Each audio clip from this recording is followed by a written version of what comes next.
예, 안녕하십니까. 오늘은 제5장, 예수님의 동시대인 읽기에 관해서 잠깐 생각해 보도록 하겠습니다. 이 내용은 정말 쉬워요. 어렵지 않습니다. 이제 이런 것들을 하면서 제가 나름대로 생각을 한 게 이게 꼭 강의를 해야 되나 이런 생각이 들었는데 또 한편에서는 강의를 들어야 된다. 하는 생각이 들어요. 특별히 이제 우리가 계속 이 강의를 들으면서 여러분들이 머리에 염두에 둘 것은 이겁니다. 우리가 고백한 예수.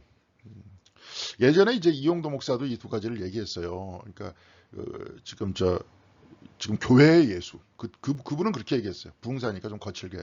어떤 신학자는 아니었기 때문에 교회의 예수라고 이렇게 얘기했고, 근데 그분은 또 그렇지만 예수의 예수라 그랬습니다.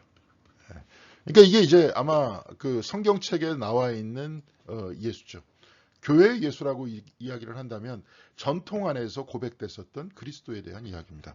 그래서 제가 이제 미국에 유학을 가 있을 때도 White Man's Christ and Black Man's Jesus 이런 표현이 있었습니다. 이제 그때 당시에 아마 역사적 예수에 대한 예수 세미나들이 이제 막 시작되는 것들이 이제 신학교에 들어오게 되면서 사람들이 그렇게 얘기를 했었죠. 그러니까 뭐냐면 백인의 그리스도와 흑인의 예수 이런 이야기였습니다. 그러니까 이제 사실은 우리가 고백하는 그리스도와 성경에 나와 있는 예수와 갈등적 요소가 존재한다는 거죠. 근데 오늘 부분에 딱 보면 예수의 동시대인 읽기에 이게 보면 함께 아파함과 냉혹한 비판 이렇게 돼 있잖아요. 예수님께서는 분명히 비판했던 사람들이 있었지 않습니까? 근데 우리가 고백한 예수, 그 고백의 예수, 신학적 예수라고 딱 이야기를 하면 뭐든지 감싸 안고 사랑하고 품어 안아주는. 근데 그렇게 하다 보니까 마음대로 해도 되는 거예요. 예. 성경책에서는 예수가 그렇게 안 나와 있는데 예수가 쭉 보니까 함께 아파하는 사람들은 사실은 기득권이 없는 사람들이었는데 예. 특별히 이제 오늘 이야기 속에서는 차별에 관한 이야기를 할 겁니다. 근데 그러면은 예수님께서 함께 아파한 사람이라는 사람들은 차별을 당한 사람이고 냉혹한 비판을 가하는 사람들은 차별하는 사람들이었거든요. 예. 그러니까 이제 이 부분에 대해서 사실은 성경에서 어떻게 얘기하고 있는지를 보고 그 다음에 우리가 가지고 있는 신학적 고백과 어떤 식으로 조화를 이룰 수 있는지를 이야기해야 그게 신학이죠. 예. 저는 이제 노상 말씀을 드리지만 여러분들도 다 신학자입니다. 왜냐? 세계를 구성하고 있기 때문에 그렇습니다. 성경을 가지고 자기 나름대로의 세계를 구성하고 있기 때문에 그런데 저같이 약간 전문가에 가까운 사람들은 그 구성적 시스템에 대한 오류를 지적할 수 있는 사람입니다. 예. 그러니까 이제 예를 들어서 보면 지금 교회에서 몇몇 교회에서 완전히 정치 그냥 거의 극우적 정치 선동을 하고 있잖아요. 예. 근데 언제 예수가 그렇게 얘기를 했습니까? 근데 그게 굉장히 대형 교회들이 그렇게 얘기를 하고 있고 거기서 이제 우리가 제가 뭐 이름을 구체적으로 얘기를 하지 않겠지만 여러분 다 알 겁니다. 아스팔트에 나와가지고 맨날 떠드는 목사. 예. 저 사람이 도대체 어떤 그 뭡니까? 어떤 그 극우 정당에 아니면 극우 집단에서 앞에서 연설을 하는 건지 아니면 목사인지 구분이 안 가잖아요. 예. 그러면서 행위 자체는 또 무슨 뭐 저기 그 교회 땅 알바끼 해가지고 거기 재개발되는데 그거 하겠다고 물론 그렇게 해가지고 이제 너무 머리를 굴리다가 어떻게 잘 되지도 않았지만 전혀 예수가 살아갔던 방향하고는 전혀 딴 방향으로 살고 있는데 그런 걸 보고 화끈하다 좋다 그 내가 생각하는 예수죠 내가 생각하는 예수 예? 성경에 기록되어 있는 예수도 아니고 또 신학자들이 날카롭게 가끔 이야기를 하고 있지만 제대로 된 신학자들이 예수를 따라간다고 하면서 교회를 비판했었던 그런 모습하고는 전혀 딴 모습이잖아요. 예. 그러니까 이제 그런 모습들을 좀 살펴보자 하는 얘기입니다. 이거에 여러분들한테 이런 이야기를 하는 게 오늘 내용이 쉽다 그랬지만 이렇게 또 제가 말씀을 드리는 게 아무 교회에서나 이거 하는 게 아니에요. 아무 교회에서 못해요. 일평생 동안 목사들이 못합니다. 교인들이 또 본인들이 좋아하는 얘기만 해달라. 뭐 이런 사람들이 있잖아요. 예. 그런 사람들이 있는데 우리 교회는 다행히 그런 분들이 사실은 지배하는 교회가 아니기 때문에 그거는 참 우리가 자부심을 가지고 이제 진짜 역사적 예수가 이야기하는 방향이 무엇이고 우리가 이것을 보편적으로 어떻게 신학과 대화를 나누면서 이야기를 할 것이냐 이 부분에 대해서 얘기를 해야 됩니다. 특별히 이런 역사적 예수 약자들과 함께하는 예수를 통해서 제3세계 신학들이 나왔잖아요. 저 남미에는 뭐 해방신학이 나왔고 우리나라 같은 경우는 민중신학이 나왔고 지금 많이 약화됐지만 너무 또 이제 그쪽에서 사회운동 중심으로 이야기를 하다 보니까 영성이 약화돼서 제가 대학교를 다닐 때 학부 1980년대 후반 내지 1900년대 초반에 해방신학자 중에 한 명인 구스타프 구티에레스라는 분이 해방신학의 영성이라는 글을 썼습니다. 우리는 우리의 우물에서 생수를 마신다. 우리는 그냥 사회 개혁가들의 우물에서 생수를 마시는 게 아니라 성경을 통해서 생수를 마신다. 그리고 우린 전통 속에서 영성을 찾겠다. 이런 운동들이 또 일어났습니다. 그래서 이제 그런 얘기들이 하여튼 있었는데, 이런 복잡다단한 이야기를 통해서 신학은 계속 만들어져 가면서 구성되면서 가잖아요. 그러면서 또 이제 신학만 있는 게 아니라 또 뭐가 있습니까? 여러분 또 마음속에 딱 와닿는 하나님 체험이 또 있지 않습니까? 그러니까 이런 체험적인 요소, 신학적인 요소, 또 성경, 이런 이야기가 계속 토론하면서 만들어져 나가는 것이 건강한 신학으로 우리가 가는 겁니다. 이제 그렇게 하여튼 한번 보면 좋을 것 같고요. 오늘 앞부분에 오늘 이제 이 표지 그림은 뭘 것 같습니까? 딱 보면은 고흐가 그린 그림입니다. 착한 사마리아 사람이에요. 사마리아 사람이 이렇게 쭉 길에서 그냥 여기 쭉 보면은 다 털렸네요. 여기 쭉 보니까 여기서 쭉 보니까 다 털려가지고 옷도 발게 벗고 있어요. 발게 벗고 있는데 여기 앞에서 쭉 가는 사람이 보니까 뭔 책을 읽고 지금 가고 있습니다. 쭉 보고 또 저 앞에도 어떤 사람이 도망가고 있어요. 이게 누굽니까? 성경책 안에서 딱 보면, 그쵸? 제사장과 레위인들이 이 사람을 피해서 갔는데 오히려 차별받는 사마리아 사람이 이 사람을 뭡니까? 당나귀에 태워가지고 여관으로 데려가잖아요. 그때 당시에 의사들이 하는 직업이 여관에서 여관업을 같이 하고 있었습니다. 그리고 의사라는 사람들은 지금 굉장히 부자잖아요. 돈 많은 사람들이잖아. 그리고 굉장히 지금 그렇잖아요. 이번에도 정부하고도 갈등도 있고 이런데, 이때 당시에 그 의사들은 천민이었습니다. 왜냐하면 몸에 병이 걸린 사람들은 죄인들이었거든요. 이 레위기에 의하면. 근데 그들의 몸을 만지는 사람이잖아요. 그러니까 의사는 별로 좋지 않은 사람이에요. 근데 예수님께서 어떻게 하십니까? 병 고쳐주시잖아요. 어루만져서 고쳐주시잖아요. 그들의 위치 속으로 같이 데려가시잖아요. 아파하는 사람들과 같이 있었잖아요. 그래서 예수님께서 그런 위치에 있었다 하는 것들을 염두에 두면 좋을 것 같습니다. 우리 시대의 문화를 가지고 당시대 사람들을 이야기할 수 없다. 그러니까 좀 쭉 보니까 고흐가 좋아하는 노란색이 그걸 뜻한대요. 고흐는 희망을 뜻한대요. 그러니까 이게 보니까 노란색을 많이 입혔잖아요. 이 사람이 가난하게 살았잖아요, 고흐가. 그러면서 끊임없이 노란색을 색칠하면서 희망을 가지고 일평생 그림 한 점밖에 못 판 사람이었는데 죽은 다음에 그림이 유명해졌죠. 근데 이 사람은 일평생 그 희망을 가지고 아주 힘들게 이렇게 살아왔었던 사람. 아마 그렇기 때문에 착한 사마리아 사람과 지금 태우는 길거리에서 이렇게 맞았던 사람, 이런 그 여리고에서 맞은 사람, 이 사람과 많이 소통할 수 있지 않았나, 그 아픔을 소통할 수 있지 않았나, 그렇게 생각합니다. 이렇게 서로가 이렇게 의를 보여주면서 서로 사랑하면서 온 세상은 노란색 희망의 색깔로 보여주고 있습니다. 고흐가 꿈꾸는 아마도 이분의 하나님 나라가 아닌가, 그렇게 생각을 합니다. 자, 예수 시대 아까도 얘기했지만 차별이 있다고 했잖아요. 쭉 읽어보겠습니다. 어렵지 않습니다. 오늘 내용도 이렇게 쭉 보면서. 근데 이제 제가 이게 굉장히 중요한 개념이라 봐요. 오늘 그 책에는 나와 있지 않은데, 이스라엘, 특별히 이제 우리가 유대교를 이야기를 할 때 종교학자들이 유대교라는 종교를 분류할 때 여러 가지로 분류하죠. 율법적이고 민족 종교다 이렇게 표현하기도 하는데, 특히 영성을 중심으로 뭡니까? 각 종교를 구분하는 사람들은 유대교 같은 경우에 뭐냐면 거룩함의 종교라 그래요. 거룩하다 하는 거 이제 영어로 홀리하다 그러잖아요. 홀리하다 그러는데, 근데 특별히 원래 저 히브리어로, 그리고 이 사람들이 얘기하는 거룩이라는 개념은 뭐냐면 성별이라는 개념이에요. 그러니까 자기 민족도 거룩한 민족이다 하면은 뭐냐면 이스라엘을 하나님께서 성별시켰다는 거예요. 그럼 성별시켰다는 게 차별하고 어떻게 틀리냐? 이게 뭐냐면 성별은 거룩한 것을 나누어 놓아 모두를 거룩하게 하는 겁니다. 그러니까 지금 교회라는 예배당이라는 그 자리는 성별된 장소잖아요. 그러니까 우리가 집에서 여러분들도 그럴 겁니다. 집에서 그냥 혼자서 기도를 드리나 바깥에 저 예배당에서 기도를 드리나 똑같은 거 아니냐? 근데 똑같은 거 한번 해보세요. 교회에서 예배당에서 모든 사람들이 다 찬송을 부르고 혼자 십자가 앞에서, 그렇죠? 아무도 없을 때 그 앞에서 조용한 그 교회 안에서 기도를 드릴 때와 그냥 길거리에서 기도를 드릴 때와 다르잖아요. 왜냐? 우리 스스로가 거룩한 위치를 만들어 놓는, 그렇죠? 그런 습성이 있어요, 인간은. 성과 속이라는 요소가 있단 말이에요. 그래서 이제 엘리아드와 같은 사람은 종교학자인데 성과 속이라고 아예 썼죠. 예. 그러면서 인간이라는 삶이 존재하기 위해서는 성스러움이라는 영역이 있어야 된다는 거예요. 그러면서 속함 자체를 성스럽게 바꿔놓으면서 성 속에 있어서의 어떤 변증법적, 그 어떤 대립하면서도 같이 연결되는 그 구조를 가지고 있다는 겁니다. 그러니까 우리도 이렇게 거룩한 곳에서 하나님께 예배를 드리면서 일상을 성화시키잖아요. 특별히 이제 감리교회는 성화 중요하지 않습니까? 일상을 성화시키는 거예요. 자, 그래서 성별은 거룩한 것을 나누어 놓아 모두를 거룩하게 하는 겁니다. 근데 이게 잘못된 삐딱선으로 가면 모두라는 개념이 사라지고 나눔만 남는 것이 차별이에요. 그냥 모두를 거룩하게 만들지 않고 계속 그 거룩한 장소에 있는 사람들이 어떤 사람들입니까? 그 계급적으로 위에 있는 사람들이에요. 그 사람들만 성별된 사람이고 거룩한 사람들이고 계급을 막 나누면서 뭐예요? 가장 뭐 이렇게 험한 일 같은 거 하는 사람, 지저분한 일, 막 오물 같은 거 만지고 똥 치우고 막 이러는 사람, 이런 사람은 가장 밑바닥의 인간이에요. 이런 사람들 차별하잖아요. 그 뭡니까? 인도에도 캐스트 시스템이라고 있잖아요. 카스트 제도라고. 가장 윗계급이 누굽니까? 브라만 계급이잖아요. 사제 계급이에요. 제일 밑에 있는 사람들, 수드라 계급이에요. 노동자들이에요. 그 사람들보다도 더 밑에 있는 게 불가촉 천민이라 그러죠. 이 사람들은 뭐예요? 그냥 막 화장터에서 사람 태우고, 오물 치우고 막 이런 사람들이에요.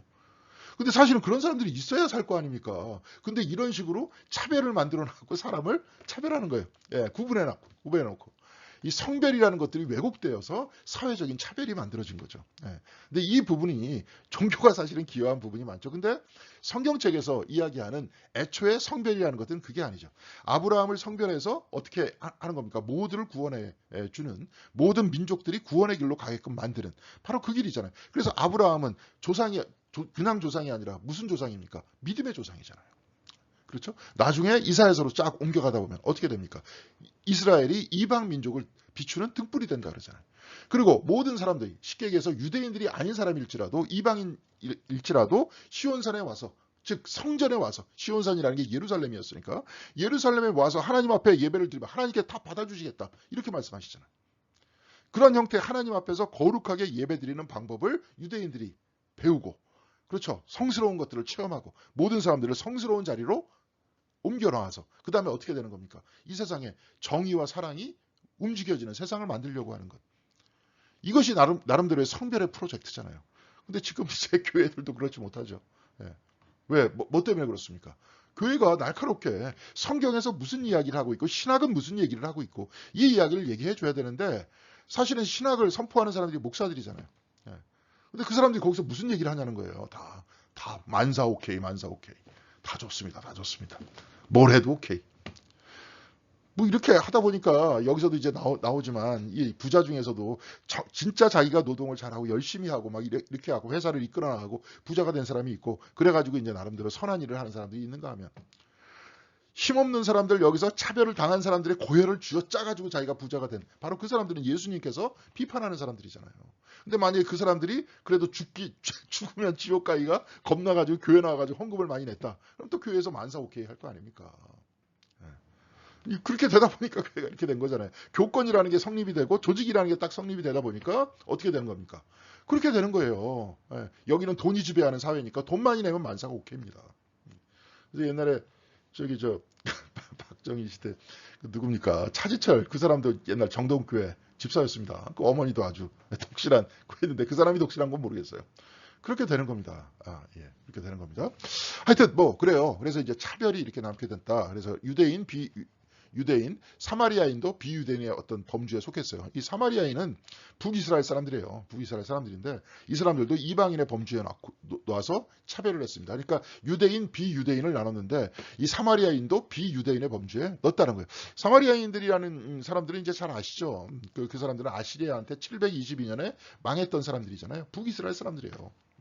근데 이제 이 사람들도 아시리아가 바빌론이 팽창하면서 바빌론한테 멸망을 하니까 이 사람들도 똑같이 북이스라엘이 돌아왔어요. 근데 이제 나중에 바빌론에게 유다가 586년에 망하는데 나중에 바빌론의 포로로 끌려갔다가 거기도 똑같이 페르시아한테 멸망을 하죠. 그런 다음에 남유다에 끌려갔던 사람들이 돌아와. 근데 북이스라엘 사람들은 한 150여 년 전에 이미 북이스라엘에서 자리를 잡고 살고 있었어요. 그러니까 그 사람들은 뭐예요?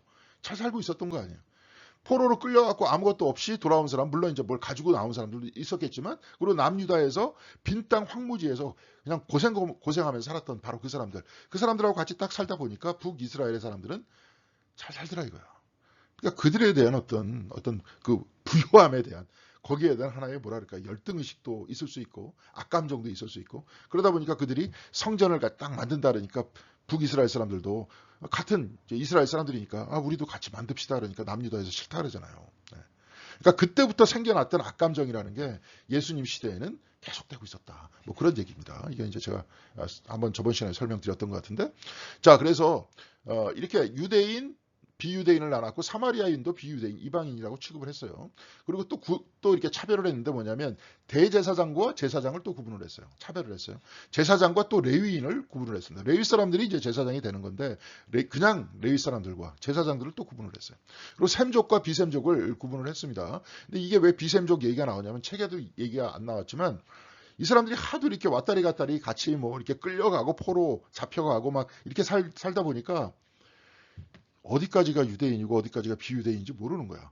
그러니까 이 사람들이 뭘로 기준을 삼았냐면 그겁니다. 어머니가 유대인이면 유대인이야. 어머니가 유대인이면. 그러니까 아버지는 블레셋 사람, 어머니는 유대인. 그럼 유대인이에요. 근데 블레셋 사람들이 아마도 그 사람들이 저쪽 크레타 쪽에서부터 내려왔었던 아마 바다 민족 중에 일부였을 것이다. 그러니까 그 사람들이 이렇게 옷을 보면 뭐 크기도 골리앗도 막 키가 컸다 그랬잖아요. 막 그 나름대로 그 장창 기병대라고 기병대도 가지고 있었대요.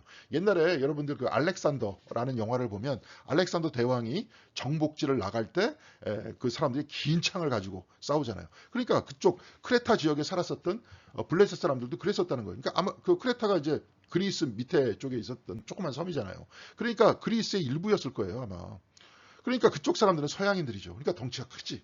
셈족이라 그러면은 지금 이제 아랍 쪽 계열의 지금 그런 쪽 계열의 사람이니까 키가 작죠. 예.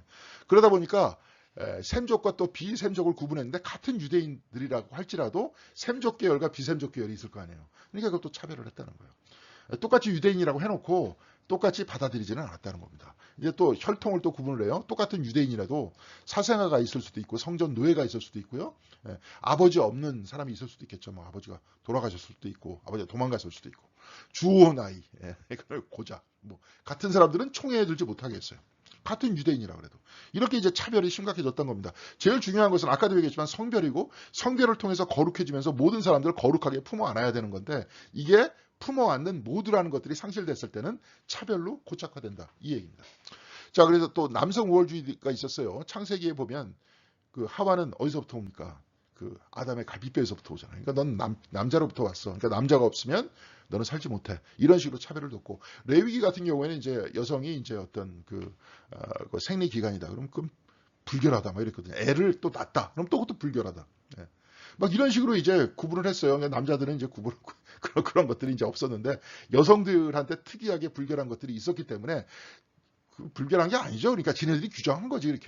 그러니까 창세기와 레위기를 기준으로 여성들을 이렇게 차별하기 시작했다 하는 겁니다. 또한 부를 기준으로 차별을 해요. 근데 이게 뭐냐면 잠언서에도 나와 있어요. 잠언 10장 22절에 주님께서 복을 주셔서 부유하게 된 것인데 절대로 근심을 곁들여 주지 않는다. 그러니까 주님께서 복을 주셔서 부유하게 됐다는 거예요. 가난한 사람 복을 안 줘서 가난한 거예요. 그러니까 부자는 바로 이런 말씀에 근거해서 나름대로 자기 자신의 위치를 이렇게 차지할 수 있었다 그런 얘기고요. 신명기서 11장 27절에는 오늘 내가 당신들에게 명하는 당신들의 하나님의 명령을 귀담아 듣는 사람은 복을 받을 것이고 우리 저번 시간에도 했습니다. 주 당신들의 하나님의 명령을 귀담아 듣지 않고 오늘 내가 당신들에게 명한 그 길을 떠나 당신들이 알지 못하는 다른 신들을 따르는 사람은 저주를 받을 것입니다. 이제 이렇게 이야기를 했죠. 그러니까 뭐 병 걸린 사람 아니면 가난한 사람 이 사람은 저주받은 사람이죠. 근데 부유한 사람, 건강한 사람 이 사람은 뭡니까? 하나님께 복을 받은 사람. 그래서 율법을 잘 지킨 사람. 이렇게 되는 겁니다. 결과론적으로. 특별히 이제 그들의 죄의 개념은 간단했습니다. 특히 이제 기독교의 죄의 개념은 좀 형이상학적이죠. 하나님과 분리되는 것이다. 뭐 이런 식으로 이야기를 하는데 여기서는 간단합니다. 율법을 범하면 다 죄입니다. 예. 근데 쭉 보면 가난한 사람들이 지킬 수 없는 법이 있었어요. 여러분들이 이제 성경책에 보면 마태복음에 제자들이 길거리를 지나가다가 보리 이삭을 손을 씻지 않고 그냥 비벼서 먹었어요. 그러니까 왜 손 안 씻고 먹느냐. 뭐 이런 논쟁들이 나오죠. 그죠? 그러니까 이런 것들이 다 정결법에 어긋나는 겁니다. 그게 곧 죄였어요. 법을 어기면 죄였습니다. 이제 이렇게 됐어요. 그러니까 그 중에서도 아까도 얘기했지만 가난한 사람들이 지킬 수 없는 법들이 꽤 있었거든요. 네. 근데 이제 그렇기 때문에 예수님이 그때 옹호를 하시죠. 네. 입으로 들어가는 거는 뒤로 다 나와. 너희들의 마음속에서 나오는 것들이 너희들을 더럽히는 거야. 이제 그렇게 말씀하시지 않습니까? 그러면서 이제 아까도 얘기했지만 차별을 당하는 사람, 가난한 사람들을 보호해 주시고 그들을 위해서 같이 사역을 하시죠. 자, 그럼 또 나이를 기준한 차별이 있었어요. 그래서 가난한 사회에서 취약계층은 이제 어린이죠. 어린인데 그때도 마찬가지였습니다. 만일 누군가 희생되어야 한다면 어린이가 첫 희생양이었대요. 근데 그때 당시에 어린이는 자라지 못한 성인이었습니다.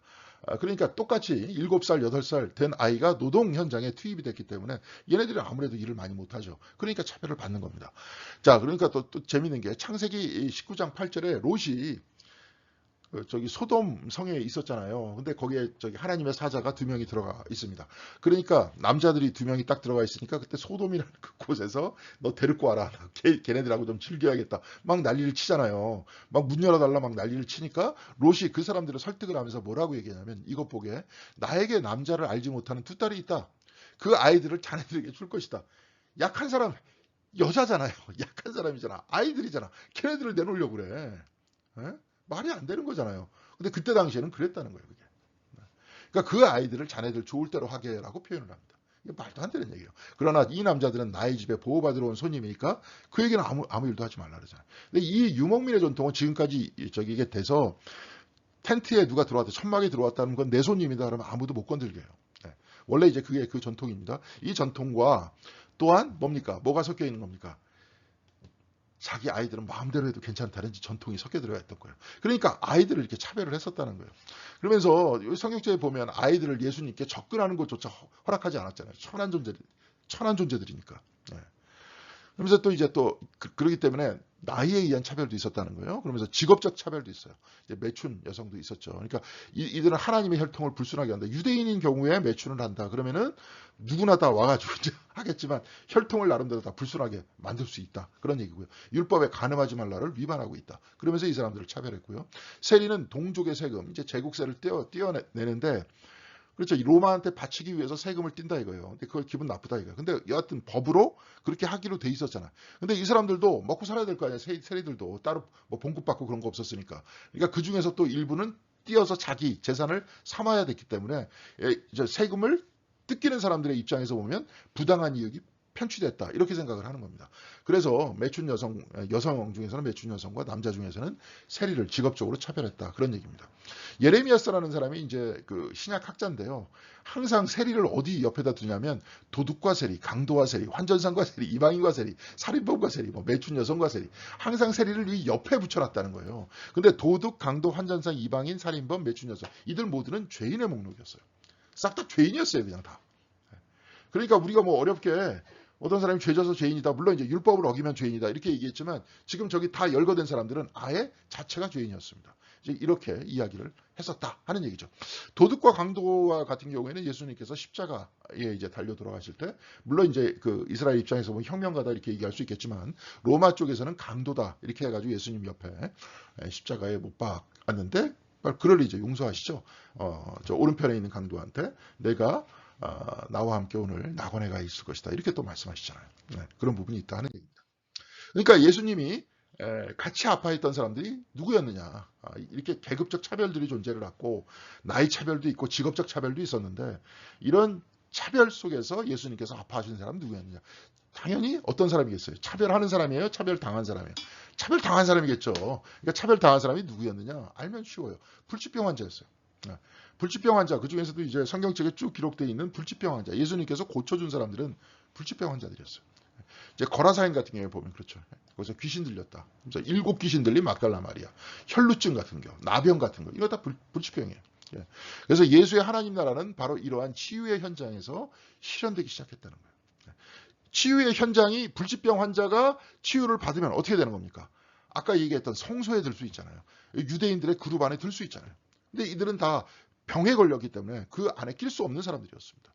자, 그래서 하나님의 나라는 이러한 치유의 현장에서 실현되기 시작했고요. 불치병 환자도 건강한 사람과 똑같은 하나의 인간으로 대접받는 세상. 이것이 이제 하나님의 나라라는 거죠.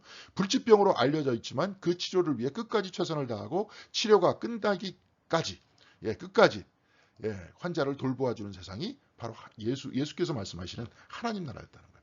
그러니까 성소 안에서 거룩한 사람들끼리 모인 바로 그곳이 아니라 이들을 치유해주고 끝까지 이들을 놓지 않는 바로 그 세상. 네.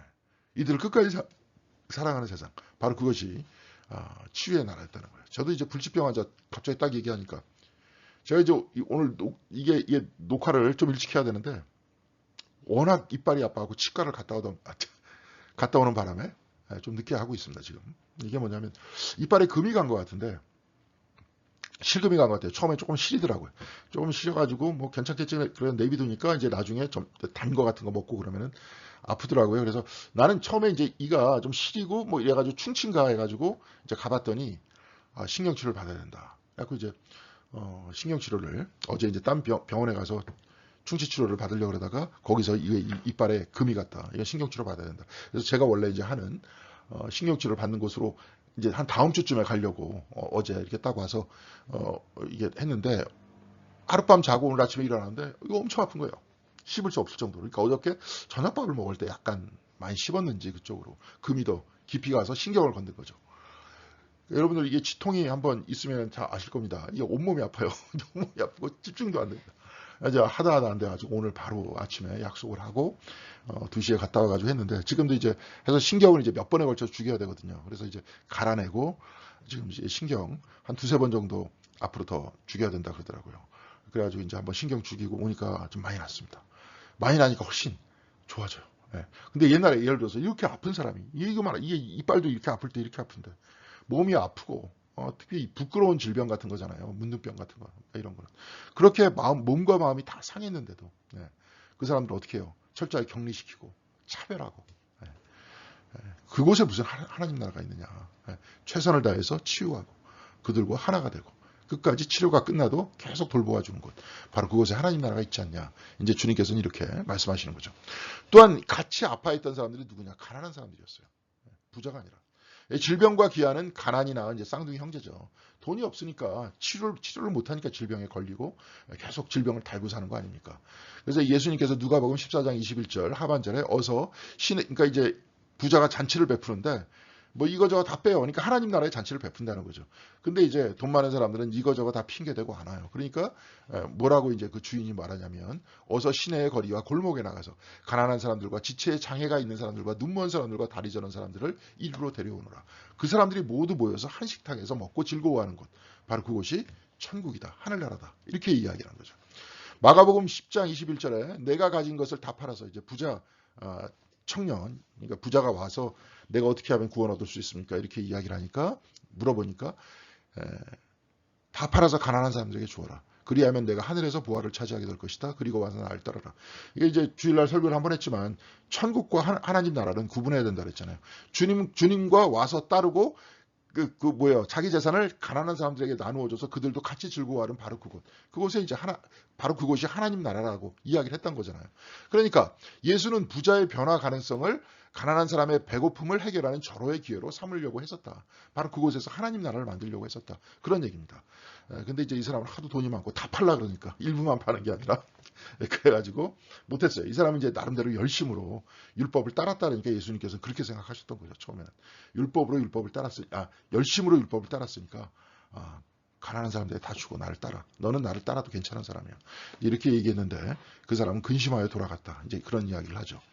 자, 누가복음 6장 20절 하반절에는 너희 가난한 사람들이 복이 있다. 하나님의 나라가 너희의 것이다. 너희 가난한 사람이다. 이렇게 얘기했어요. 저번 시간에 얘기했죠. 극단적인 가난이다. 이렇게 얘기했어요. 그렇지만 예수님께서는 이 사회에서는 차별을 하지만 주님께서는 바로 너희들은 복이 있다. 하나님의 나라가 너희 것이다. 천국이 아니라 지금 우리가 만들어 나가는 하나님의 나라가 바로 너희들을 위해서 만든 거야. 너희들을 위해서 만든 거야. 그런 이야기를 하죠. 그러니까 기죽지 마. 이렇게 말씀하신 거죠. 자, 하급 관리원 세리입니다. 이제 이 세리에 대해서는 누가복음 18장 10절. 이건 굉장히 이제 우리 교회가 다행히 이제 세 번역을 가지고 읽고 있기 때문에 한번 쭉 읽어봐도 이해가 될 겁니다. 두 사람이 기도하러 성전에 올라갔다. 한 사람은 바리새파 사람이고 한 사람은 세리였다. 바리새파 사람은 서서 혼자 말로 이렇게 기도하였다. 하나님 감사합니다. 나는 남의 것을 회하는 자나 불의한 자나 간음한 자와 다른 사람들과 같이 않으며, 그러니까 죄인이 아니라는 거죠. 자기는. 더구나 이 세리와 같지 않습니다. 세리하고 같이 기도하러 올라왔는데 바로 앞에서 욕하고 있어요. 이 세리와 같지 않습니다. 나는 일에 2번씩 금식하고, 실질적으로 그랬습니다. 바리새파 사람도 그랬고 기독교 초창기에도 일주일에 2번씩 금식을 했습니다. 그래서 내 모든 소득의 11조를 바칩니다. 그러니까 이게 율법에 있는 대로 했던 거예요. 아까 부자 청년과 똑같이 다 율법을 지키고 있다는 거예요. 그런데 세리는 멀찍이 서서 하늘을 우러러볼 엄두도 못 내고 가슴을 치면서 하나님 이 죄인에게 자비를 베풀어 주십시오 하고 말하였다. 이게 나중에 우리 예수 기도라고 하는데 이렇게 하잖아요. 하나님 나에게 자비를 베푸소서. 이게 예수 기도의 중심이거든요. 내가 죄인이니 나에게 자비를 베푸시옵소서. 이렇게 얘기하죠. 그래서 내가 너희에게 말한다. 의롭다는 인정을 받고서 자기 집으로 내려간 사람은, 의롭다는 인정이라는 건 하나님의 은총을 받고 하나님의 사랑을 받고 돌아간 사람은 바리새파 사람이 아니라 세리다. 누구든지 자기를 높이는 사람은 낮아지고 자기를 낮추는 사람은 높아질 것이다. 세리, 부자 사실은 상관없어요. 뭡니까? 자기를 낮추느냐 낮추지 않느냐, 바로 그거예요. 하나님 앞에서 자기를 낮춰야 된다는 거예요. 여기서 죄의 개념이 다르죠. 여기서는 율법 안에서 율법을 다 지킨다 이렇게 쭉 얘기했지만, 여기서 얘기하는 죄성이라는 것들은 어떤 죄성입니까? 주님께서 말씀하신 죄란 프라이드예요. 자기를 높이는 거예요. 그게 곧 죄예요. 근데 세리는 자기를 낮췄잖아요. 자기가 죄인이라는 걸 이미 알고 있었어요. 그래서 나는 뭐예요? 자비를 베풀어 하나님의 자비를 입고 살아나가야 될 존재라는 것들을 자기가 알게 됐잖아요. 그래서 세리가 의롭다함을 얻고 갔다는 거예요. 우리도 마찬가지잖아요. 하나님의 자비를 얻어야 살 수 있잖아요. 하나님의 은혜를 얻어야 살 수 있잖아요. 그렇죠? 하나님께서 주시는 생명 있어야 우리가 살 것 아닙니까? 예수님께서는 이렇게 세리와 하급 관리들의 친구였고요. 또한 죄인들의 친구였다는 거예요. 그래서 이제 여기서 요한 복음 8장 3절에서 이렇게 쭉 보면 가늠하다 잡힌 여인이 있잖아요. 이제 가늠하다 이제 여인을 끌고 와서 가운데 세워놓고, 딱 가운데 세워놨어요. 근데 원래 법은 가늠하면 여자만 데리고 오는 게 아니라 남자가 데리고 와야 돼요. 근데 여기서 여자만 데리고 왔잖아. 예수께 말하였다. 선생님, 이 여자가 가늠하다가 현장에서 붙잡혔다. 그러니까 모세의 율법 안에는 돌로 쳐 죽이라고 했다. 당신 어떻게 할 거냐? 맨날 사랑이 많다 그러는데 여기서 진짜 돌로 쳐가지고 때려 죽이라 그러면 사랑이 없는 사람이고, 만약에 저 여자를 살려주려고 하면 당신은 율법을 어긴 거다. 이렇게 함정에 빠뜨리려고 했죠.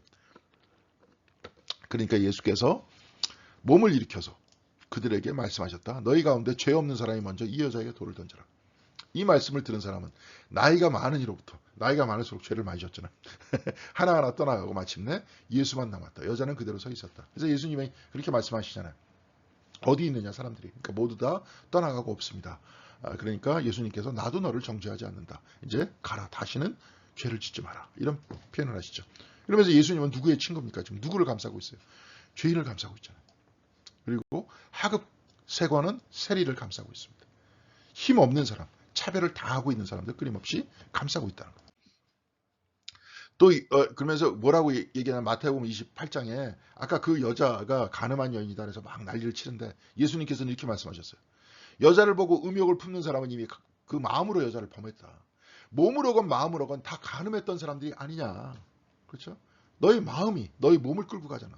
근데 너는 억지로 참으면서 안 그런 척하고 있어. 그러니까 너는 외식한 자야. 이런 표현을 예수님께서 하시는 거죠. 그러니까 모든 사람들은 하나님 앞에 죄인이야. 그러니까 하나님 앞에서 어떻게 해야 돼요? 자기를 낮춰야 돼.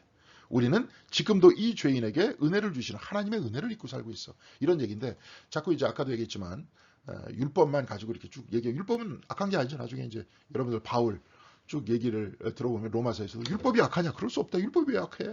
악하지 않아.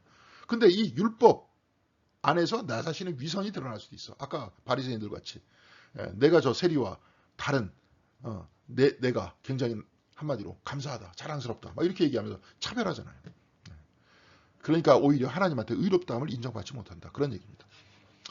자, 그러면서 그러니까 이제 그 다음에 이제 안식일에 관계된 이야기를 얘기하려고 그러는데요. 예수께서 회당에 들어가셨는데 한쪽 손이 오그라든 사람이 있었는데요. 그 사람들이 예수를 고발하려고 안식일에 그 사람을 고쳐주는지를 보려고 예수를 지켜보고 있었대요. 그리고 예수께서 그들에게 말씀하셨어요. 안식일에 선한 일을 하는 것이 옳으냐, 악한 일을 하는 것이 옳으냐, 목숨을 구하는 것이 옳으냐, 죽이는 것이 옳으냐. 그러니까 이렇게 쭉 이야기하니까 그들은 잠잠했대요. 예수께서 노하셔서 그들을 둘러보시고 그들의 마음이 굳어진 것을 탄식하시면서, 그러니까 얘기해야 되는데 앞에서 얘기를 못해. 뭐 때문에 얘기를 못합니까? 안식일 날에도 선한 일을 하는 게 맞습니다. 이렇게 얘기하면 율법을 어기는 것 같이 되잖아요. 그러니까 그러니까 율법이라는 그 형태를 지켜내기 위해서 자기 마음속에 있는 선한 마음을 드러내지 못한 거죠. 네. 손이 오그라든 사람에게 말씀하셨대요. 손을 내밀어라. 그 사람이 손을 내미니 그의 손이 회복되었다. 그러자 바리새파 사람들은 바깥으로 나가서 곧바로 헤롯 당원들과 함께 예수를 없앨 모의를 했다. 왜냐하면 자기 자신의 체계 자체가 무너지잖아요. 예수 때문에. 네. 그러니까 사실은 이 모습을 보고 이제 우리 이 책에서는 예수님께서 안식일을 다 무너뜨리셨다 막 이렇게 이야기를 하는데 그런 건 아니고요. 내가 볼 때는 예수님이 해석하는 안식일은 달랐던 겁니다. 이게 뭐냐면 신명기서 11장 14절의 말씀을 적극적으로 붙인 거예요. 이게 뭐냐면 이렛날은 너희 하나님의 안식일이니 너희는 어떤 일을 해서도 안 된다. 너나 너의 아들이나 딸이나 너의 남종이나 여종뿐 아니라 너희의 소나 낙이나 그 밖에 모든 집짐승이나 너희 집안에 머무르는 식객이라도 일을 해서는 안 된다. 너희의 남종이나 여종도 너와 똑같이 쉬게 해줘야 된다. 무조건 일하면 안 돼요. 일하면 안 되는 게 뭐의 법칙입니까? 쉬게 해줘야 된다는 거 아니에요. 자, 손이 구부러져 있는 상태의 사람은 쉴 수 있었습니까? 못 쉬었잖아요. 안식일 날 병든 모든 사람은 안식이 없이 살았잖아요. 그들에게 뭘 주시는 겁니까? 안식을 주시는 거예요. 그러니까 참된 안식을 주기 위해서 예수님께서 오셨다. 이렇게 보는 거예요. 안식일을 어긴 게 아니라 진정한 안식을 사람들에게 주셨다. 이제 이것을 우리가 기억해야 될 것 같습니다. 여성은 차별받았다 그랬잖아요. 아까. 그런데 예수께서 말씀을 하고 계실 때 말씀을 쭉 하시는데 무리 가운데 한 여자가 목소리를 높여서 이렇게 얘기했대요. 당신을 뵌 태와 당신을 먹인 젖은 참 복이 있습니다. 복이 있습니다. 그러니까 마리아를 보고 이제 복되다 이렇게 이야기를 한 거예요. 예수의 어머니를 보고. 그런데 예수님께서는 당신의 말씀이 맞다. 이거 굉장히 여성을 굉장히 축혀 세우는 것 같잖아요. 근데 예수님께서는 오히려 하나님의 말씀을 듣고 지키는 사람이 복이 있다. 이렇게 말씀하셨어요. 근데 이게 뭐냐면 아이의 성품은 아버지의 씨가 좌우하고 어머니는 그냥 그 아버지의 씨를 받아서 뭐예요? 그냥 지켜주는 거예요. 지켜주는 거예요. 그러니까 결국은 아이의 성품은 아버지가 좌우한다고 이렇게 이야기했던 유대적 사고를 그 여인은 가지고 있었던 거예요. 단지 아버지를 얘기 안 했을 뿐이지 그 어머니가 당신을 뱃속에다 가지고 있었기 때문에 당신의 어머니는 복되다 이렇게 얘기했던 거예요. 근데 이것이 중요한 것이 아니라 뭐예요? 하나님의 말씀을 듣고 지키는 사람이 복이 있다. 이거 뭡니까? 하나님의 뜻을 따라 아이를 올바로 키우는 것. 어머니로서 어머니가 그냥 배에만 가지고 있는 게 아니라 애가 태어나서 하나님의 뜻을 올바로 지키게 하는 것. 바로 그런 것이 복이 있는 것 아니냐. 남녀 차별하지 말아라. 그런 얘기죠. 아버지의 씨도 중요한 게 아니야. 어머니가 가지고 있어서 중요한 게 아니야. 뭐가 중요한 겁니까? 하나님의 말씀을 제대로 가르치는 게 중요한 거예요. 그렇죠? 우리나라 보십시오. 똑똑한 사람이 없어가지고 이렇게 사회가 짜증이 납니까? 예? 똑똑한 사람이 없어서 그래요? 그런 건 아니잖아요. 한마디로 인간이 안 돼서 그런 거 아닙니까? 서로가. 신앙생활 한마디로 인간이 되는 거 아니에요? 참된 인간이. 네? 저번 시간에도 저번 주 주일날 설교에도 잠깐 말씀드렸지만 안셀림이라는 사람이 왜 하나님께서는 인간이 되셨는가? 여기에 대한 대답을 하비 콕스라는 신학자가 인간이 인간 되게 하기 위해서 그렇게 말씀하셨잖아요. 인간이 하나님의 형상이 되게끔 하기 위해서, 인간이 참 인간이 되게 하기 위해서 그런 것들 어디서 배워요? 신앙에서 배우는 거잖아요. 그러니까 신앙 교회도 바로 서야 됩니다. 대형 교회에서 무슨 법조인 모임, 무슨 실험인들 모임에 하고 자기네들 팬클럽처럼 이렇게 만들어 놓고 자기네들끼리 놀러 가고 이러니까 교회 잘 된다. 잘 되면 무조건 장땡입니까? 제대로 돼야죠, 교회가.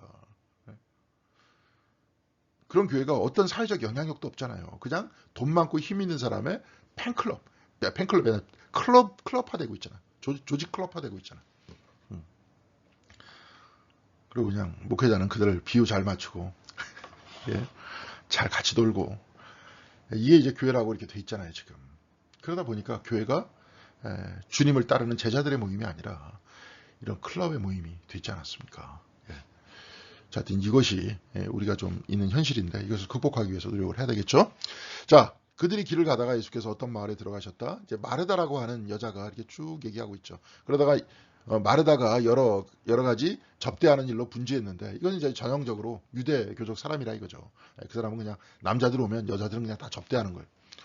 근데 마르다가 이제 마리아가 예수님 발치 밑에서 열심히 말씀 들으니까 주님 내 동생이 나 혼자 일하는 것을 아무렇지 않게 생각하십니까? 가서 거들어 주라고 내 동생에게 말씀해 주십시오. 그러니까 여자는 와서 부엌에서 일하는 거지 말이야. 예? 뭘 그냥 주님 말씀 듣고 있어. 이렇게 얘기했는데 주님께서 마르다에게 말씀하셨다는 거예요. 마르다야 마르다야 너는 많은 일을 염려하면서 들떠 있다는 거예요. 지금. 그렇게 하지 마라. 제일 중요한 것은 마리아는 좋은 목을 선택했다. 그러니 아무것도 그에게 빼앗지 못할 것이다. 마리아는 지금 말씀 듣는 것을 선택했어. 예. 그러니까 말씀은 남자들만 듣는 거였거든요. 근데 여자가 앉아가지고 말씀을 들으니까 마리아를 칭찬을 하죠. 근데 제가 한번 일전에 말씀을 드렸습니다. 마이스터 에카르트 같은 사람은 이것을 다르게 해석하죠. 오히려 마르다를 두둔을 하죠. 마르다는 뭐라는 거예요? 예수님의 말씀을 듣고 몸으로 실천했던 사람이었다. 이렇게 이야기를 하죠. 그러니까 그 사람은 해석적 모습을 가지고 얘기했던 겁니다. 근데 이 역사적 예수 안에서 누가복음에서 실질적으로 얘기하려고 했던 것은 말씀을 따라 들었다. 여성이. 그런 이야기를 하려고 했는데 마이스터 에카르트는 그것을 한 번 더 생각해서 어떻게 얘기한 겁니까? 들으면서 거기서 끝나면 안 된다. 바로 들었던 것들이 실천으로 드러나야 된다. 이것이 곧 그리스도께서 탄생하시는 것이다. 영혼 속에 그리스도가 탄생하는 것이다. 이제 이렇게 말씀을 하셨죠. 예. 그렇죠. 말씀이 씨앗이 가슴에 뿌려져 가지고 이것이 어떻게 돼야 돼요? 내가 작은 예수가 되는 거죠. 이것이 마이스터 에카르트가 얘기했던 항상 얘기했던 영혼 속 그리스도의 탄생입니다. 이제 그런 식으로 그런 해석을 했습니다. 이렇게 다양한 해석이 나올 수 있다는 겁니다. 예. 어린아이는 특별히 차별을 또 많이 당했죠. 이제 제가 좀 아까도 얘기했죠. 근데 이제 당시 파피루스에 발견된 내용인데, 저희 이집트에서 남편 힐라리온이라는 사람이 아내 알리스에게 기원전 1년 정도에, 그러니까 예수님 시대에 편지를 보낸 그 내용이 있어요. 근데 그 편지의 내용이 뭐냐면, 아이를 낳게 되면 아들이면 그대로 두고, 여자아이라면 죽도록 내버려 두시오. 젖주지 마. 그냥 죽도록 내버려 달라. 여자아이들은 그렇게 차별을 했던 거예요. 예. 당시 빈곤 상태에서는 여자아이들의 운명이 그랬다는 거예요. 그러니까 입 하나 줄여버리자. 뭐 이런 식으로 봤던 거예요. 그러니까 지금이야 막 말도 안 되는 소리죠 이게. 근데 그때 당시에는 그것이 당연한 이야기였다. 이런 얘기예요. 그러니까 유대 땅도 달래지 않았다 이 얘기예요. 네. 자, 그런데 마가복음 9장 36절에 어린아이 하나를 데려다가 그들 가운데 세우신 다음에 어린아이라 그랬어요. 어린 남자아이인지 여자아이인지 몰라요. 그렇죠? 그 다음에 그를 껴안아 주셨다는 거예요. 그들에게 말씀하셨다. 누구든지 내 이름으로 이런 어린아이 가운데 하나를 영접하면 그는 나를 영접하는 것이요. 누구든지 나를 영접하는 사람은 나를 영접하는 것보다 나를 보내신 하나님을 영접하는 것이다. 그렇게 말씀하시죠. 파피루스의 내용에서는 보편적인 그 문화 안에서는 아이들을 차별하는 게 당연하고 특별히 여자아이들을 차별하는 게 당연한데 주님께서는 껴안아 주시고 그 가운데 앉히셨다. 세우셨다. 그렇게 말씀하시죠. 자, 이제 외국인에 대한 또한 외국인을 아주 주님께서 사랑하셨어요. 수로보니게 여인, 이거 한번 설교 때 이야기했습니다. 바로 이 여인을 통해서 예수님께서는 이방 선교의 물꼬를 트죠. 그 다음에 바로 이방인들, 말 못하는 이방인의 입에다가 손을 넣으시고 에바다 하시면서 말을 하게 만드십니다. 벙어리를 고치시죠. 그 다음에 그들의 마을로 두루 다니면서 병을 고치시는데 다 이방 마을로 다니세요. 그런 다음에 4,000명을 먹이십니다. 이방인들을 먹이세요. 그런 다음에 남은 것이 광주리가 7광주리로 가득 찼대. 7광주리. 예. 유대인들 5,000명을 먹이신 다음에 12광주리에 가득 찼는데 4,000명을 먹이신 다음에 7광주리에 가득 차요. 그게 무슨 뜻입니까? 유대인들은 12지파 안에 있었잖아요. 그러니까 12지파를 상징하는 것이고 이방인들은 당시에 7개 부족이라고 생각했어요. 주변에 있는 사람들이. 그래서 그 이방인들도 모두 다 가득하게 다 먹이셨다. 그런 얘기입니다. 이방인들을 사랑했다는 거죠. 나중에 이제 로마인 백부장 이 이야기도 나옵니다. 비슷한 얘기, 수로보니게 여인하고 비슷한 얘기인데 누가복음의 7장 9절에 그 이전에 자기 하인이 병이 걸렸다. 우리 하인 좀 살려달라. 이렇게 이야기하죠. 예수님께서 내가 고쳐주겠다면서 바로 가시죠. 그러니까 그 로마 백부장이 그럴 필요 없다. 그냥 주님께서 명령하시면 내 하인이 바로 날 거다. 그럴 거 아니냐. 그렇게 쭉 얘기하니까 예수님께서 이렇게 말씀하시죠. 내가 너희에게 말한다. 나는 이스라엘 사람 가운데 아직 이런 믿음을 본 적이 없다.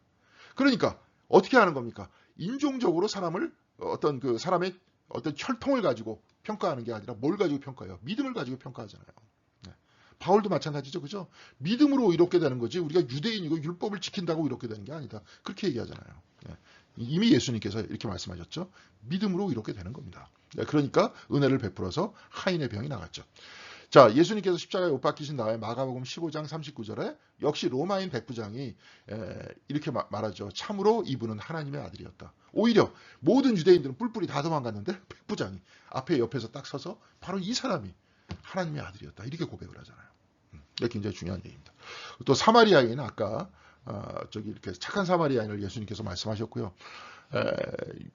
나병 환자들을 다 이렇게 저기 열 사람을 다 깨끗하게 하셨어요. 주님께서 제사장한테 가서 보여 딱 이렇게 얘기했는데 10사람이 제사장한테 가는 길에 모든 나병이 깨끗해졌어.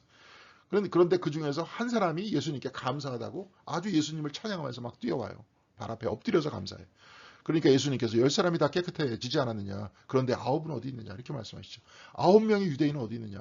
여기 사마리아 사람만. 그러니까 북이스라엘 사람이라 그랬잖아요. 이 사람만 나한테 고맙다고 이야기를 한다. 이제 그런 얘기입니다. 자, 예수님께서는 이렇게 차별당하는 사람들을 품어 안으셨습니다. 그런데 차별했던 사람들을 비판하셨습니다. 냉혹하게 비판했던 지도자. 대상들은 뭐냐? 종교 지도자, 바리새파와 율법학자였다. 이런 얘기예요. 근데 이제 샌더스라는 사람이 있었어요. 이 사람이 이제 유대인 신학자인데, 유대인이면서 이제 기독교인이죠. 근데 신학자인데, 얘 유대인하고 자꾸 화해하려고 꾸며서 그런지 몰라도 예수와 바리새파 사이의 어떤 실질적인 상반점들은 별로 없다. 바리새파가 누구냐면 그 율법학자의 랍비예요, 랍비. 랍비예요. 예수님 보러도 랍비라 그랬잖아요. 그러니까 이 사람은 지금 랍비 그룹 속에서 하나였다. 이런 이야기예요. 율법과 갈등을 일으키고 있는 구절들 대부분은 후대의 창작물이다. 이 사람 얘기는 뭐냐면 그 예루살렘 성전이 무너진 다음에 무너지고 로마에 의해서 저 유대인들이 완전히 다 멸망당한 다음에 그 다음에 어떻게 했느냐? 어떻게 됐느냐? 이렇게 됐습니다. 그 사두개인들은 사라졌죠. 성전이 사라졌으니까. 그리고 열심당과 SNL파들은 또 사라졌죠. 우리가 저번 시간에 다 얘기했습니다. 유일하게 남은 사람들이 바리새파 사람들이었어요. 지금 유대인은 누구냐? 바리새파 사람들의 후예들이에요. 그러니까 그때 둘은 경쟁 관계였어요. 유대인이 남았던 사람은 딱 두 그룹밖에 없었어요. 바리새파와 기독교인들. 똑같이 성경책을 펼쳐 읽고 다니는데, 펼쳐 읽는데 바리새파 사람들은 메시아를 기다리는 사람이었고 기독교인들은 뭐예요? 메시아께서 이미 오셨다. 예수가 곧 메시아다. 이렇게 믿고 있는 사람들이었어요. 그러니까 이 둘이 경쟁 관계에 있었기 때문에 율법과 갈등을 일으키는 그 구절들 대부분은 후대에, 왜냐하면 성경이 쓰여진 지가 실질적으로 65년에서 70년 사이에 마가복음이 쓰여지거든요. 그러니까 로마 전쟁이 일어날 즈음에 쓰여집니다. 그 다음에 마태복음, 누가복음 그거보다 후대에 쓰여지니까 전쟁이 끝나고 이미 예루살렘에서 다 쫓겨난 다음에, 이스라엘에서 다 쫓겨난 다음에 그 다음에 기록이 되죠. 마가복음도 그때 기록이 되고 다 로마 쪽에서 기록이 됩니다. 그렇게 되다 보니까 후대에 이런 식으로 바리새파와 기독교인들 간에 갈등이 있었다는 식으로 이런 식으로 이제 쓰여졌다 이렇게 얘기를 하는데 꼭 그렇지는 않다 그러는 거예요. 마태복음 23장 3절에서부터 36절까지는 예수님께서 바리새인들과 율법학자들을 아주 비판하는 내용입니다. 여러분 한번 보세요. 이 중에서 이제 다 읽을 수 없으니까 제가 몇 가지만 다 가지고 왔는데, 그러므로 그들이 너희에게 말하는 것은 무엇이니 다 행하라고 지켜라. 그러나 그들의 행실은 따르지 말라는 거예요. 말씀은 듣는데 행실을 따르지 마. 그들은 말만 하고 행실하지 않는 사람들이라는 거예요. 누가? 바리새파 사람들이. 그들은 자기 힘든 무거운 짐을 묶어서 남의 어깨에 지우지만 그들은 그 짐을 나르는데 손가락 하나 까딱하려 들지 않는다. 이렇게 얘기했대요. 그들이 하는 모든 일들은 사람들에게 보이려고 하는 것이다. 그들은 경문곽을 크게 만들어서 차고 다니고, 경문곽이라는 건 뭐냐면 그 안에 여기다 머리에다 쓴 건데 그 안에 뭡니까? 신명기서 6장 5절에 기록돼 있잖아요. 이스라엘아 들으라. 이렇게 쭉 하면서 이렇게 합니다. 하나님을 마음과 뜻과 힘을 다해서 주 너의 하나님을 사랑하라 하는 것을 종이에다 써가지고 그 곽 안에다 집어넣습니다. 근데 거기다 이렇게 크게 써가지고 머리에다 두르고 다닌다는 거예요. 그렇게 두르고 다니니까 저 사람은 아니면 팔뚝에다 막 붙이고 다니고, 그러니까 저 사람은 항상 말씀 안에 사는 사람이야. 그러니까 그렇게 똑같이 경문곽을 크게 만들어서 차고 다니고 옷수를 길게 늘어뜨린대요. 그리고 잔치의 윗자리에, 회당에서 높은 자리에 앉기를 좋아하고, 장터에서 인사받기와 사람들에게 랍비라고 불리기를 좋아한대요.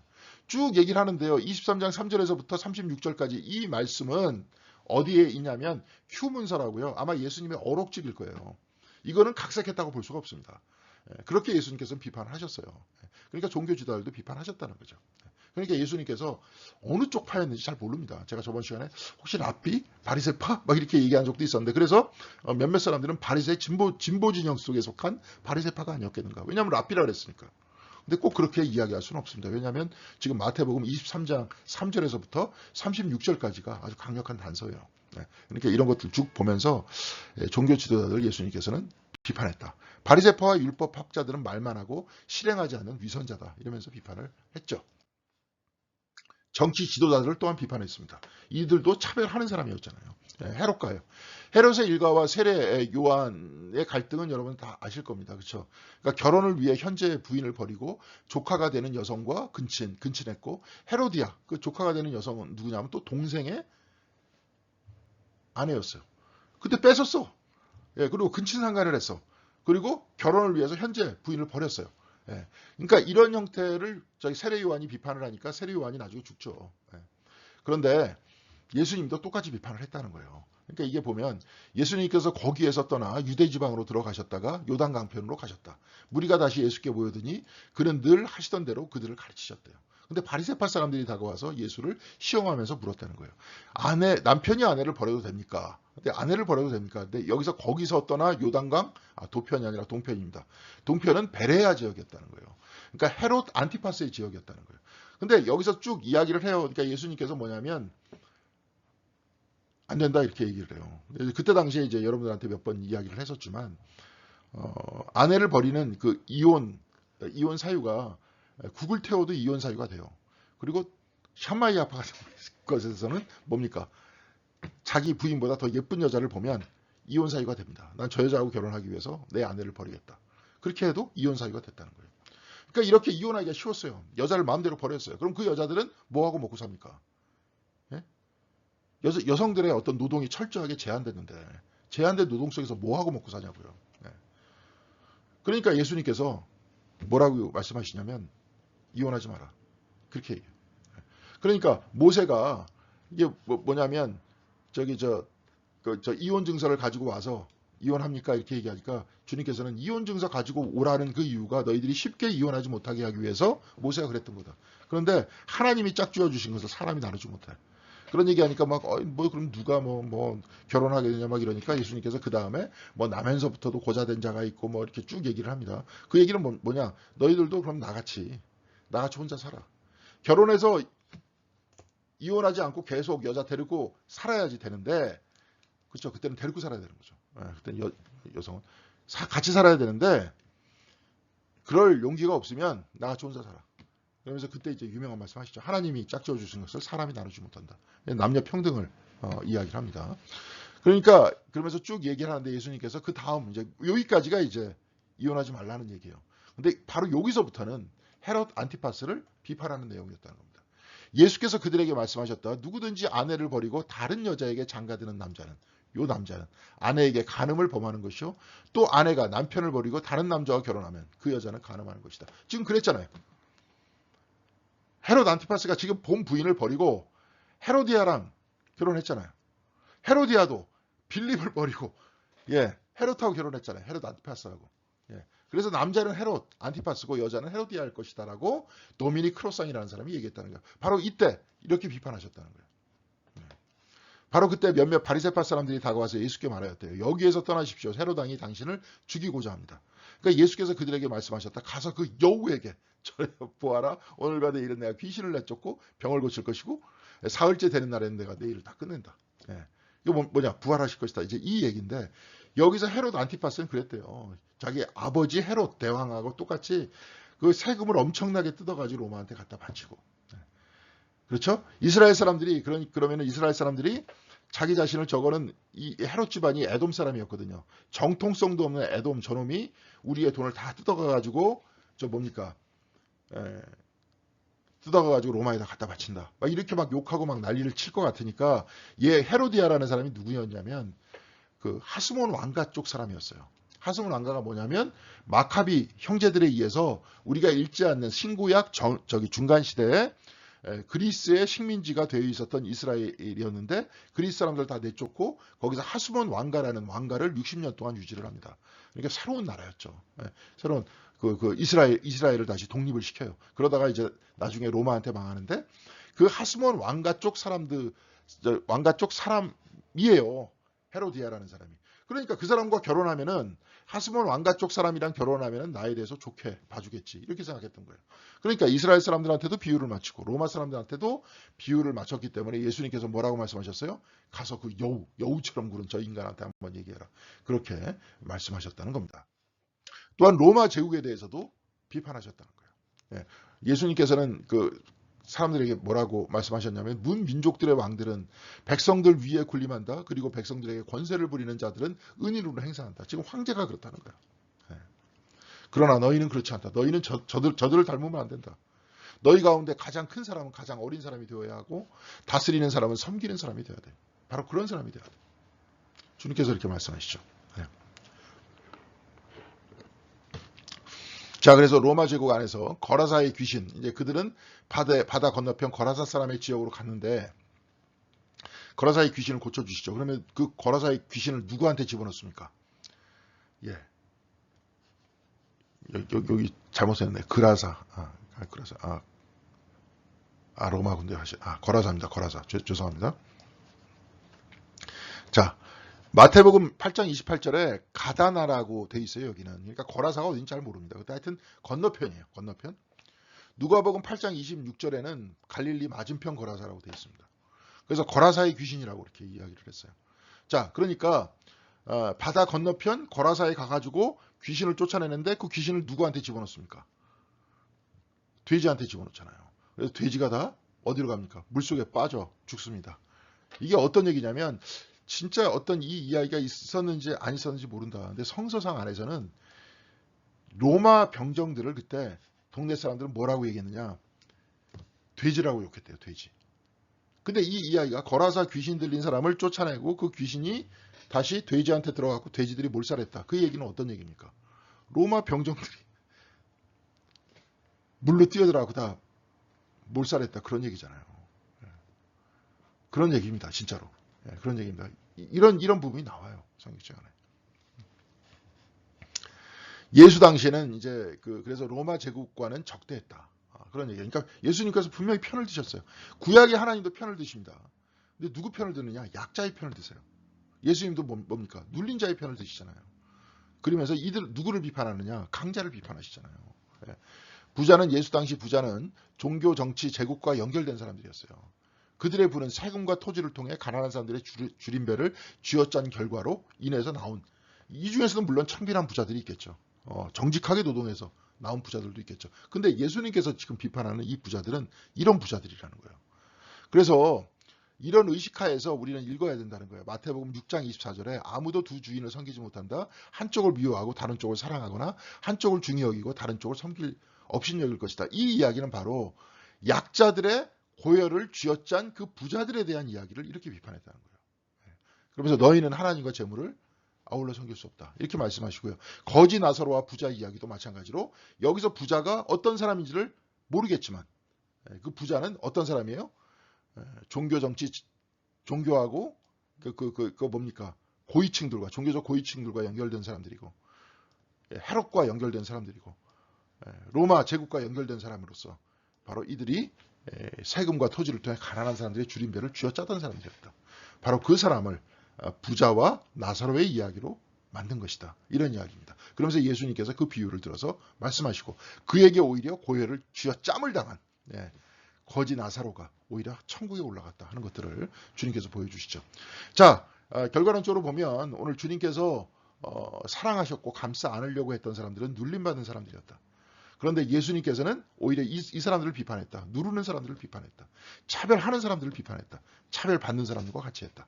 자, 이걸 쭉 보면 그럼 오늘 교회가 서야 될 위치는 어느 위치에 서야 됩니까? 명확하게 나오죠. 그렇죠? 그럼 우리가 오늘 우리의 현실 속에서 눌림받는 사람들과 같이 할 수 있는 방식이 무엇인가? 이야기해야 되겠죠. 지금도 같이 하기 있긴 있죠. 근데 돈을 주죠, 그냥. 지원금을 주죠. 그것도 물론 좋은 방법이죠. 그런데 우리가 그들을 감싸고 그들과 같이 예배를 드릴 수 있는 방식이 무엇인가 생각을 해야 될 것 같고요. 여기서 특별히 성경책 안에서 나타났던 얘기, 세상과는 다른 얘기들을 잘 귀담아 듣고 그래서 보편적 하나님의 사랑이라는 것들은 과연 이런 역사적 예수와 어떻게 맞아떨어질 수 있을 것인가. 제가 계속 말씀드렸지만 예수님을 따르는 사람들 중에서도 있었잖아요. 삭개오 같은 사람들도 있었고. 그렇죠? 그들이 어떻게 가난한 사람들을 어떻게 사랑하고 그들을 위해서 자기 재산을 내놓는 사람들도 있었잖아요. 네. 그러니까 우리들도 마찬가지로 그럼 어떻게 살아야 될까? 우리의 돈의 일부를 어떻게 줘야 될까? 이런 것들도 생각해 보아야 된다 하는 이야기입니다. 이 부분에 대해서는 많이 여태까지 신학자들이 논의했고 교회가 또 그러다 보니까 자꾸 사회복지기관들도 만들고 거기에 동참하고 그런 교회들이 있지 않습니까? 그러면은 우리 교회도 또한 앞으로 약간이라도 조금 성장하면 어떻게 할까도 생각해야 될 것 같습니다. 근데 우리 교회 보면 우리 교회야말로 도움을 받아야 된다 하는 것도 필요하죠. 물론 아주 그냥 남의 도움이 없이는 자립할 수 없는 그런 교회는 아니지만 그래도 우리 교회가 어떻게 가야 될지를 우리는 좀 생각을 해야 된다. 그런 얘기입니다. 자, 여러분들 수고하셨고요. 다음 시간에 제 6장 그 말씀을 보고 좀 더 깊이 있게 역사적 예수에 대해서 같이 생각해 보는 시간 갖도록 하겠습니다. 여러분들 수고하셨습니다. 감사합니다.